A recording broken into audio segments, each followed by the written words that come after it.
I've officially owned my R35 for 1 year now, and I can definitely say it's been a year of ups and downs, although mostly ups. What I mean by that is it has had its fair share of issues. Thankfully, they've all been relatively minor. And in that 1 year, I've put it on approximately 10,000 miles. I bought the car with 29,000. It is now at 37,500 as of this morning. The best way to celebrate is by it giving me another issue. There is an exhaust rattle that goes on when I'm in acceleration and when I'm in idle. It's something I'm gonna be addressing. Going into R35 ownership, I definitely have to say that I was pleasantly surprised. Before, I wasn't a big fan. They're big and heavy cars, these things. Now, I bought this car because it was an amazing deal and I just wanted to give it a shot. In my mind, I thought, oh, I'll be going ahead and selling this thing later on down the road and then focus on my BMW, which, as in my previous video, I ended up parting it out. I can't really say that I want to do that anymore. And with this car, I grew attached to it and I don't want to sell it. Now, what makes my R35 so special is that it does have AMS Omega 9 turbos.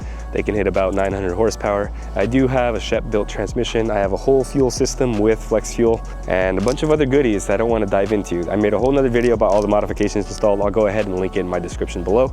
But as you can see, it looks stock. It looks like there's nothing done to it. And that's the point. Now, in my year, there's been a lot of ups. There's been upgrades that I've done. I have a new head unit that has Apple CarPlay and some goodies. Went ahead and tried some new wheels and tires, but I ended up not liking them, so I swapped them back out for my stock ones. I did go ahead and have to replace the tires because, you already know what kind of activities an R35 owner is up to. I did go ahead and swap out my PS4S's for my Continentals Extreme Contact 3s. Significantly better tire, by the way, especially for the area where I live, where there's a lot of rain. I also installed a fire extinguisher, which I made a YouTube video about that. And that's because this generation of GTR, the 09 and 10s, are known for catching on fire. I wanted to be a little proactive about that. Plus, it was a cheap and easy solution. Besides that, I don't really want to do anything else. Some coilovers, as long as I can retain the electronic dampening control, but that's later on down the road. Pretty satisfied with everything that's already done to this car. Let's talk about ownership in general. In my last year, I've been paying $55 a month for insurance on this car, which is ridiculous. I guess at the end of the day, it is still a Nissan. That's considering that I have a lien, which means I owe money to the bank on this car. Yes, it is bank owned, it is financed, but that is just fine. But for insurance, typically a car that's being financed is a little bit more expensive than one that's paid off. But $55 a month for full coverage, that's pretty good. One thing that I was surprised about in my R35 ownership is the community. The community aspect, it's large and it's present. I've seen videos about people going to car shows and there just being a lot of GTRs. That's a good thing. The community here in the Portland area in regards to GTR ownership, it's great. There's a lot of love for GTRs in general. And it's something that surprised me. I'm able to make someone's day by letting them sit inside of this car or taking them out for a ride in this car. There's been several moments where I've let strangers sit, ride along, heck, sometimes even drive. And being able to make someone's day just by doing that, it gives me a satisfaction. It has changed my life in significant ways, and I'm grateful for that. It's something I didn't expect. And what also ties into that, a pleasant thing about GTR ownership, is that it is very easy to find parts for these. If I go on Facebook Marketplace, I can definitely find used parts for crazy cheap prices I never thought would be possible on a car of this caliber. One of the reasons I went into E90 ownership, which is it was easily accessible to find parts. A lot of people part out their E90s. It's very easy to find used parts for this platform, and that was a pleasant surprise I didn't know when I bought in. This opportunity came as one of those once-in-a-lifetime deals, and I did very little research. This car came with no plans. I never planned to own a GTR. It was a fantastic deal, one that I really could not say no to, and all the stars aligned. I didn't even do any research about ownership. I didn't know too much about them. However, it hasn't been all ups. I've had some issues with this. Early on in my ownership, I ran into an issue where I was in the middle of traffic and my car just stopped running, and I could not figure out why. It would crank, but there was no start.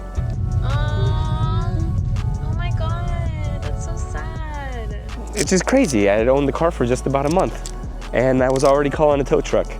I got a moment of silence in traffic, and then I realized my fuel pump's not running. Oh wow, the fuel pump's already failed. And I went ahead and reached out to the previous owner, and they got me in touch with the person who installed the fuel system, and they told me my fuel pump had failed, which was rare. And in my opinion, it shouldn't be something that happens this early. So I couldn't believe that the fuel pump had already failed, and they wanted to charge me for a brand new fuel pump. And I figured something can't be right. I went ahead then and figured out that through ECU Tech, which is what I have installed on this car, that you can run the secondary fuel pump. I turned it on through ECU Tech and it fired right up. So the primary fuel pump was out. I went ahead and limped this car home. I never got in the boost. I went very slow with this. One of the relays went out to the fuel pump. Went ahead and ordered a new relay. I spent about $7. Ran just fine, like a dream. I want to disassemble everything, but you can see my relays back here. These little blue things. It's another reason why I'm grateful for my years of slaving underneath the BMW. It built the resilience that I needed and the mindset to figure out what's going on. Another thing that happened is about a month after that, my battery failed. And I was getting all sorts of check engine lights, all sorts of issues. I don't remember what those codes were, but I figured, no, something has to be wrong. I think it's the battery. That battery was 10 years old. I replaced it with a new battery, ran like a clock, until about a few months after that, where my driver's side throttle body failed. What makes my throttle body so special is that it's got some coolant lines running right through it. Yes, oddly enough, there are coolant lines running through my throttle body.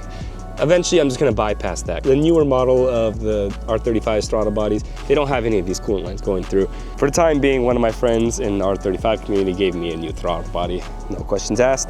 And again, I am so grateful for this community. Like I mentioned in the beginning of the video, there was a major issue that I had, and I thought I would have to drop the motor. This car makes a lot of power, and the result of that is that it makes some pretty big flames out the exhaust. And why is that a big deal? Well, that's a lot of pressure. When your exhaust makes flames, it makes a big pressure on the whole exhaust system from the turbo, and it ended up snapping one of the rods to the actuator. So let's explain exactly how this happened. The pressure from the turbo, when you make a big flame, it caused this to shear right off. But this attaches the actuator to the turbo and it opens the wastegate. So the mechanism looks a little bit like this. And boom, boom, boom. It moves back and forth like that. Going into my engine bay, you can see that there's not a lot of room there. That's about an inch gap to access the actuator. There you can see the actuator right there. And then the rod, I don't know if you can see it very well in this video, but you can kind of see the rod that bends a little bit. And you can see it attaching to the turbo's wastegate right over there. And I'm gonna tell you right now, there is not a lot of room in this engine bay to reach anything back there. So I can see why everyone told me I'd have to drop the motor. I went ahead and reached out to AMS to ask them, hey, I just need a part number for this so I can buy a new one. And I told them what happened. They wanted to see pictures, and they went ahead and sent me the new rod, no questions asked. They didn't ask for any payment or anything. So AMS, I am grateful for you. I love my Omega 9 turbos, and thanks for making all this possible. And I am grateful for all my years of slaving under an N54, because it did teach me that a lot of things are possible. I'm gonna hold on to this as a little souvenir. I had to go inside because I'm tired of being cold. Another thing that I can't stand about this platform though, these speakers are genuine trash. Now I've already gone ahead and replaced the stock speaker, and that wasn't enough. I blew this speaker out too, and it did sound absolutely terrible. Replacing this speaker, it's a pain. It comes with its own custom bracket and everything, and I can't find any way to replace it besides a very expensive aftermarket solution that I ended up using. There's gonna be a whole video on that because I had to experiment with this door. I did replace the tweeter, the mid speaker, and the main speaker. I've already blown out the speaker on this door card too, so that's the next video. But this entire speaker system leaves a lot to be desired. I'm not sure if it's just an 09 problem, but regardless, it's a gripe that I have with it. Thankfully, I'm never really listening to music anymore whenever I drive. And honestly, I'm trying very hard to look for problems with this car because I don't want to be in love and looking through all the red flags. And I do point out a ton of problems, but it's not that bad. At the end of the day, this is still a very fast car that's loved by a lot of people in the community. I'm grateful for every second that I have driving it, and I'm looking forward to more memories with it. At the end of the day, I'm still making an absurd amount of power, and it's giving me no major problems. Versus BMW ownership, which was having to fix something, sometimes major, about once every other week. I am counting my blessings with the R35. For the time being, I'm gonna focus on getting it back to its former glory, and then I'm gonna make a little bit more videos after I get it to that point. Anyways, I appreciate your time, and I hope to see you in the next video.